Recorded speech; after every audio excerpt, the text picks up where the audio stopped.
Hey,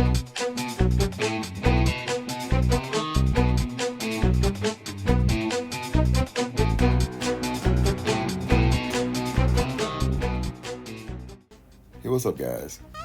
So, as you can see, I've gone 2-0 so far, and I'm in good positioning with a 3-0 win this week to be placed where I can make a real run towards M1 with the rest of the season. So, hopefully, I can pull this through and have a real shot at finishing the season off strong. And so, we'll take a look at my opponent's stats and my stats. And what I want to do is just kind of show how the rest of the guys turned out. Zeke, who I think is really, really good, clearly he got matched up in some ways to where it didn't go in his favor. And as you can see, he has the highest points. So whoever he got matched against those particular times just, barely beat him. And that's just the ironic way that Crucible can work out. And so let's take a look at WestNYY Y2. Or WestNYY2. He's 100 mil, nearly 3.5 mil STP. And I'm 88 mil, nearly 3.4 mil STP. So we're pretty much even. When I think the STP is only a 100K apart, that's pretty close. And at this point, I don't think collection power makes a big difference between the two of us. So if you're looking at 1/3 to maybe 40% of his or my possible roster being used in Cosmic Crucible, I just don't think that it's going to play a huge part in whether this is a punch up or a punch down. And with my offense, I just made some minor adjustments. As I've talked about before, I think Colossus in Room 1, for the size of mine, does just as well as Rogue for the intensive pulling, like a Superior 6 or Massive Evil with APOC or just something huge, Cabal or whatever. So the difference that I'm doing here is I'm going to try X23. And so that Kylan event gave me enough mass to bring her up to 100. As well as when you look at Room 3, I was able to bring up Jubilee to 100. And so when we focus on Room 1, it's still basically the extreme team. Nightcrawler is the real threat. My hope is that X23 will get a turn because she can really put in some damage if she does. And hopefully that will count against their health to bring down their score. Colossus is still a pretty solid tune as far as health and being a tank. So my hope is that he lasts long enough or is enough of a nuisance to help bring down the turn bonus. And we slide back over to Room 3. Sunspot does bring offense up to the entire X-Men team. And we know Noir will lead the way with some decent damage and then getting in there and getting assists, as well as Jubilee will get the X-Men to give assists. It might be all in the room. Can't remember for sure. But primarily the real damage dealer here is going to be Gambit. So mostly hoping Gambit can get assists and his pings, because I'm quite sure Rogue will be neutralized in a sense where she can't really get her ult off. And once again, the hope is that they come in with like something stronger than Massive Evil. If they use Massive Evil and get it done, then that's okay. But I like to see them bring in something stronger than Massive Evil with Echo, that is. Maybe an APOC or whatever else they got to use as a power tune to really get this done. As well as most guys have been going into Room 1 with Superior 6, and so that'll be fine if they did, or they're going to come up with some kind of power team to make them decide on where they want to use their Cabal, which would probably be Room 6. And then that leaves this hodgepodge of tunes in 4. And if they do go with New Warriors, I don't know that they will be as efficient. And so maybe I can bring down the turn bonus as well as the health and score some much needed lower points for my opponent here. But at the end of the day, I think Infinity Watch is still a deciding factor, because as guys are moving around deciding on what they want to use on the rest of these teams here, if Infinity Watch is playing last, then maybe this will be the room that has the low efficiency. So that's my hope. So I did stream last night. I didn't get a chance to record any of it. So we're just looking at a screenshot that I took of my opponent's defense. And I've gone against 2.8 or 2.9 mil, similar team as his room 1, with my superior 6 using Mysterio. And that wasn't the best play. It didn't work out well, and I ended up not clearing it with one attack. So my first thought is going with this team with superior 6 and APOC. Of course, it will be Bifrost on 2. And then in 3, the original thought right here is Masters Viva with Echo. Now, it will be a substantial punch-up. So I'm not sure if that's the move yet, because Nightcrawler is going to be the huge damage dealer. And with a 2-diamond Forge, if I can't get them done, and he brings back either Nightcrawler or really any of them, Sunspot or Cyclops, then those ults could cause a lot of damage, and then it's game over.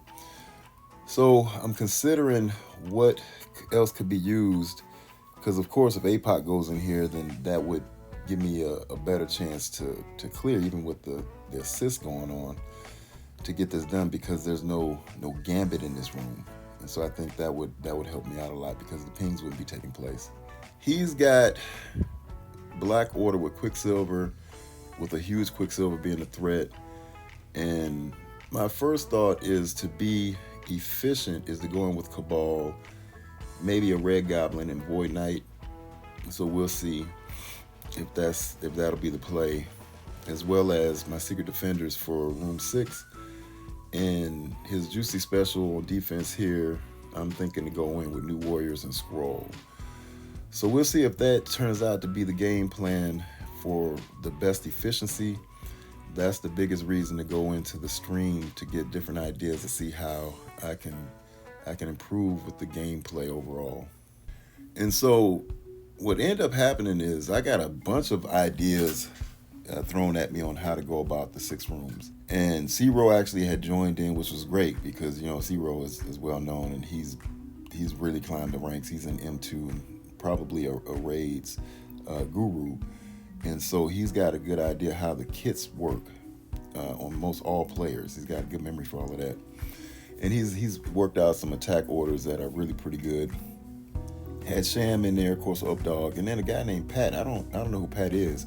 But after all the guys shared their ideas, Pat went last, and I felt most comfortable and confident with his suggestions, because I had actually used most of these teams before in some way, shape, or form. So for instance, this Cabal, I had gone in with Cabal and Kang, so I figured I'd understand how to work that and the potential for a good outcome. I had not gone in with Big Time, so this was going to be a little different. And with this suggestion, I don't know if Zero has suggested something like this too, but Zero kind of led the way with the attack here. And I think the biggest toss-up, it may not have turned out any differently, because you see the health is pretty low, is whether to lead in with Kang's special or his basic. And my thought was the basic, but I don't know that, like I said, it played out any differently. And Zero said, let's go in with his special. And so let's just see how it plays out, so you guys can decide on if you want to try something like this, which would be the better play, knowing that you have 2 tanks in here with Black Knight and Rogue. And so you can see the lead in. The question is, would the basic have killed Black Knight? And there's a big question mark on that, because that will be the point of the basic. And so he healed up pretty decently, so that may not have happened. And that's something that Sham and I were thinking, like, hey, the basic. But this is all after the fact. Now, at the end of the day, my Cabal is pretty strong, so you can see the damage that Iron Man did, and then now you see the damage Namor did. And these are just massive hits. And so Rogue didn't have a chance to really survive, so it just still came down to Black Knight.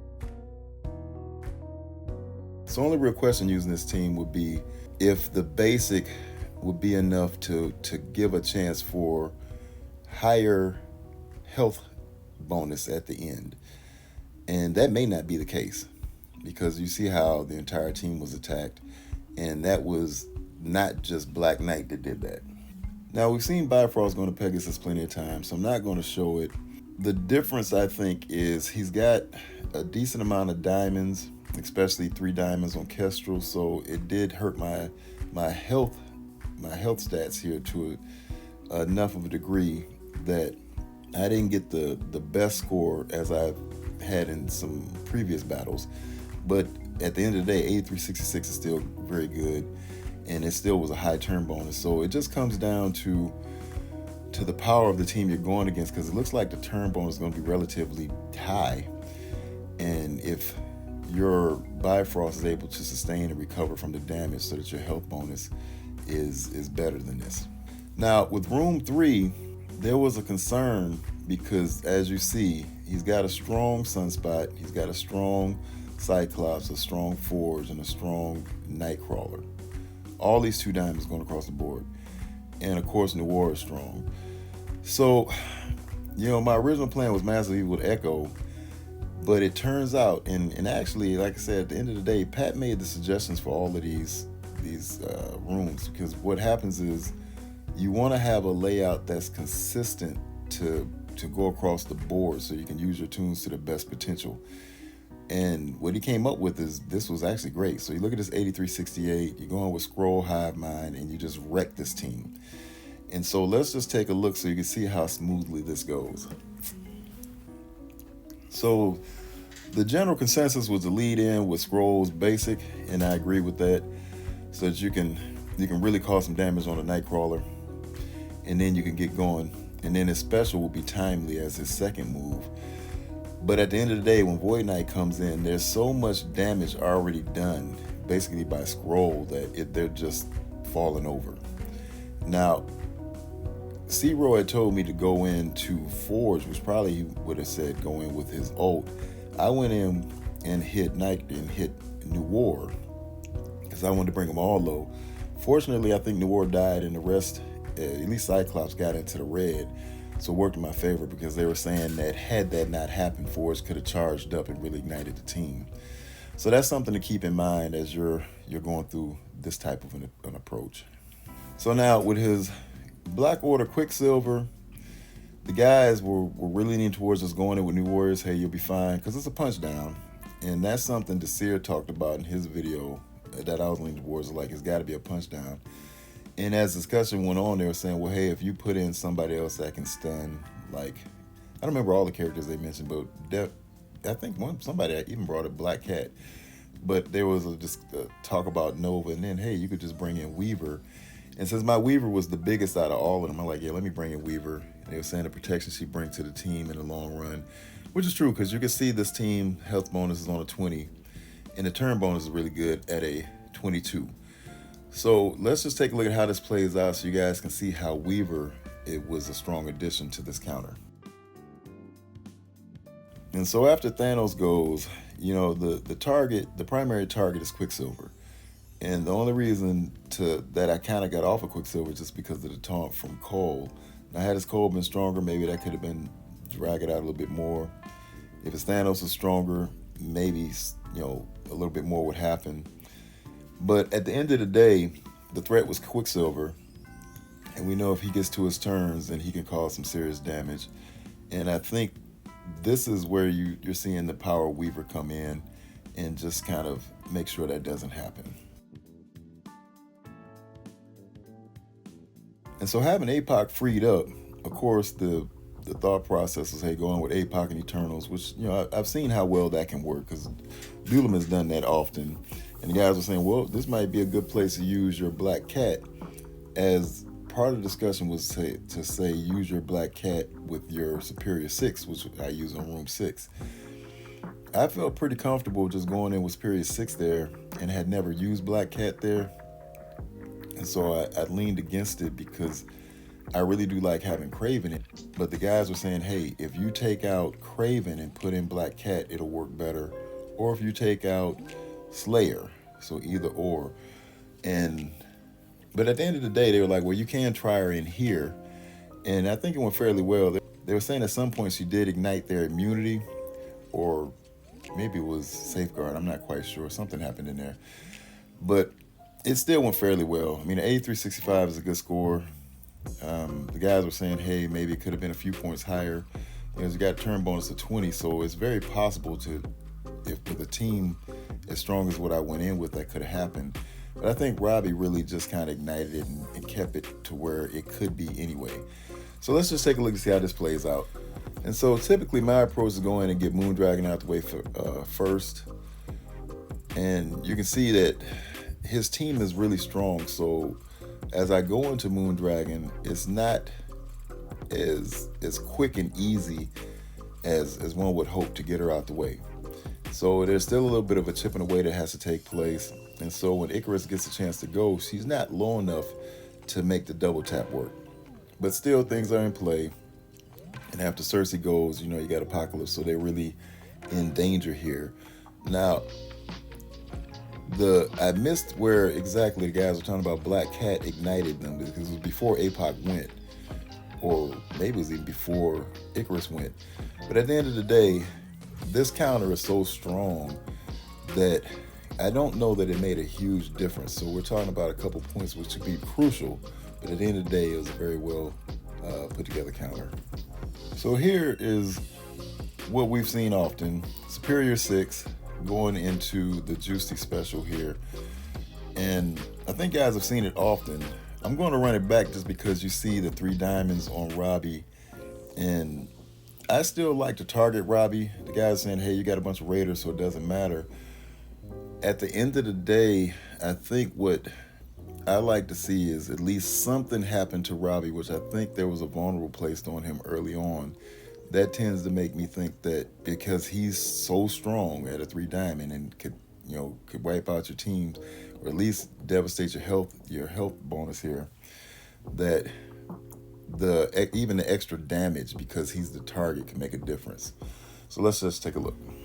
So as we go in, I've targeted Robbie, and nothing happens here. But let's see what happens after Green Goblin goes. And so you can see quite a bit of damage, where you can see the negative buffs on all the tunes here. But I just think so much damage was done to Robbie, and maybe it doesn't matter if he's a target, but it just makes me feel like it is. The suggestion came from Sham to go ahead and permakill him, which is probably still a good idea. I was leaning towards hitting hard light with the special and trying to do damage to all. But at the end of the day, I don't know that it really would have made much of a difference point-wise. And this still was a very smooth and easygoing counter at the end of the day. So as you guys can see, the score came out to a 51.90, which I think is really good. Perhaps if I could have gotten up to a 51.95, that'd make it a little tougher. We'll see what my opponent can do, keeping in mind that he had one battle where he dropped an attack or he sacked, which either one, and the other one where he maybe had a score similar to mine. And so we'll just see what that comes down to at the end of the day. And I think it just is really as he uses his teams where he's going to shave off points to get the best efficiency. And that's, that is the efficiency game. So we'll come back a little later and see if he's gotten in his attacks and wrap this up. So guys, the results are in. And WestNYY 2, he did drop an attack. And so let's see how my defense held up. So room 1 turned out to be the coin toss on where he would use his power team when I was planning for room 1 and room 6. Where did they go? And so even though he used APOC, this is my worry with using Undying. And you can see his Undying, he's got a 1 diamond on Zim and Zuggs. Well, Hella as well. And this team is super strong, 3 diamond APOC, 2 diamond Void Knight. And I think what happens is guys, he knew he would win, but guys are not understanding how this defensive team is set up more to stall than to cause damage. And it did cause some damage. It's going to be interesting to see how they did that, because my hope is that X23 had a chance to come in and make that happen. But the overall gist of things is that the combination of the tunes make this room seem like it's going to be an easier win than what it is. And so, to my surprise, my X-Men go first. And that's a big deal. Nightcrawler goes in and does his thing. And so that, off the top, kind of makes me believe, there it is, that X-23 gets a chance to come in and do some damage. And this may not have been the best counter to select when you're looking at trying to win for efficiency. I think he was just trying to look to win the room, as he maybe thought that all he had to do was just one-shot everything. And that maybe was his approach when he went into this.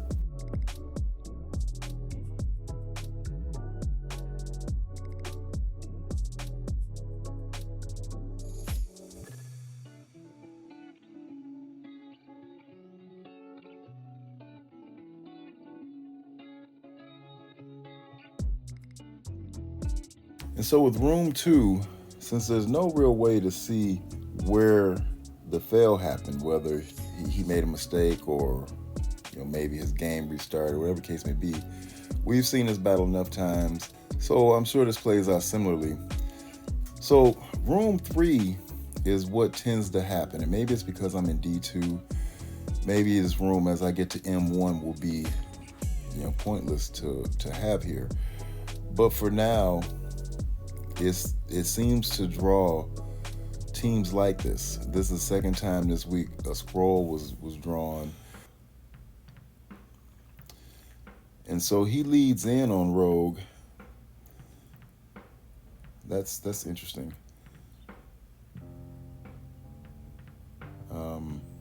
Let's see what he does to try to set up the double tap. Because Echo's almost gone, so I'm sure that's what happens. So you got Noir pretty low. I guess that's what he's planning, to get Noir low. But Noir is not the one that's low anymore. It's Rogue.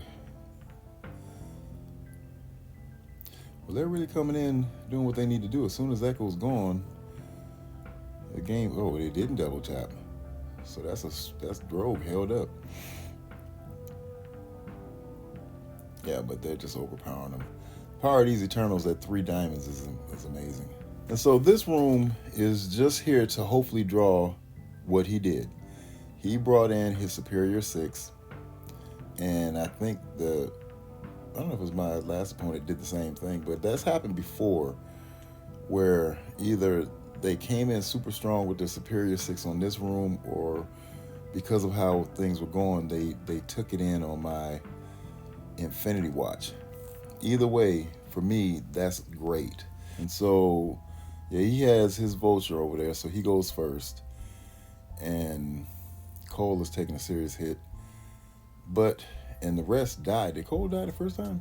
Don't think he did. Everybody else is revived. So that was my hope, is that what would happen is that the team would get wiped out, but the revives would come, and then that's when they'd have a chance to come in and actually start doing damage. That's really the purpose of this team. So that's what Quicksilver was able to do in taking out Kraven. And let's see if Thanos gets to go. He may not. It looks like he's just he had taken enough damage with negative buffs where he wasn't going to do anything. But Quicksilver is still the focus here. And that may mean I can pull Vulture back to offense. And so this room is where I see most guys taking their Cabal. And that's what it's for. It's like, hey, just use your Cabal here.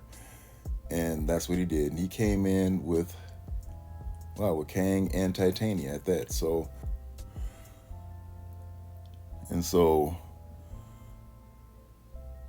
he leads in with the basic, but he did not kill my Black Knight. He almost did. And so I have a 6 red Black Knight. So that just goes to show that maybe, and he has a 3 diamond Kang, but it looks like that could be the better play, to lead with the basic, Kang's basic, that is, because his team did take less damage overall. So that's it, guys. I was able to pull out the win, so I'll be in D3. I have a pretty solid positioning in D3 to make a serious run over the rest of the season to get to Masters. Okay, guys, chat later.